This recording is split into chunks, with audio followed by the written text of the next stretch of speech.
Assalamualaikum dan selamat pagi semua. Okay, pagi ni saya akan menunjukkan tutorial untuk VLOOKUP di dalam Excel.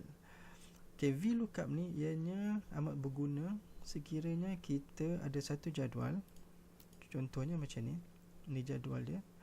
Dan daripada jadual ni kita nak ekstrak nama pekerja dan umur pekerja berdasarkan daripada nombor pekerja. Contoh macam ni. Okey, katalah kita ada nombor pekerja di sini. Kemudian bila kita input nombor pekerja sini, dia akan keluar nama pekerja dan juga umur pekerja. Okey, formula asal dia ialah VLOOKUP buka kurungan lookup value, koma, kemudian table array, koma, kemudian column index number, koma, dan kemudian range lookup tutup kurungan. Okey, ni yang asal. Okey, untuk tutorial ni, untuk mendapatkan nama pekerja ni, formula yang asal ni diubah jadi macam ni.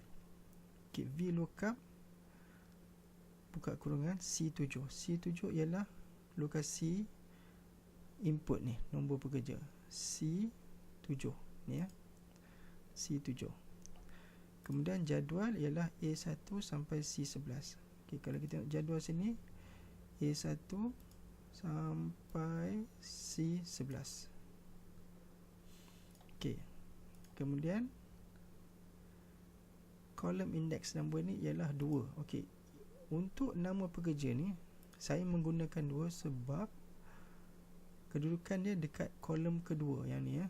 Ini kolom kedua. Dan false. False ni ialah dia akan mengambil exactly 103 ni lah. Mana kalau kita type selain daripada 103 ataupun misalnya kata kita type 1031 ke, dia akan keluar not applicable dekat sini. Okey, untuk umur pekerja pula saya akan menggunakan sama juga, cuma yang bertukar dia ialah kolom index nombor 3. Sebab umur pekerja ni lokasi dia dekat kolom ketiga ni. Okey, nampak ni nombor 3. Okey. So ini dia formula yang saya masukkan ni. VLOOKUP C7 jadual 2 dan false.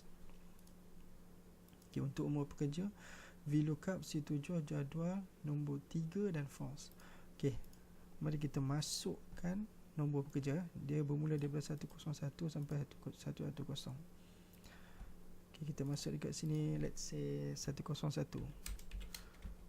Okay, dia akan bertukar menjadi Ahmad dan juga 41. Okay, let's say 102 Acong dan 12. Okay, kita lihat sini ya. Nombor 102 Acong dan 12 umur dia. Okay, let's say kita letak 110 Siti dan umur pekerja 9. 109 Siva dan umur pekerja 7. Okay.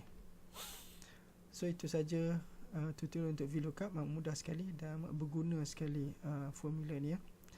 So saya harap semua mendapat manfaat daripada tutorial kali ini. Okay, sekian, terima kasih dan Assalamualaikum.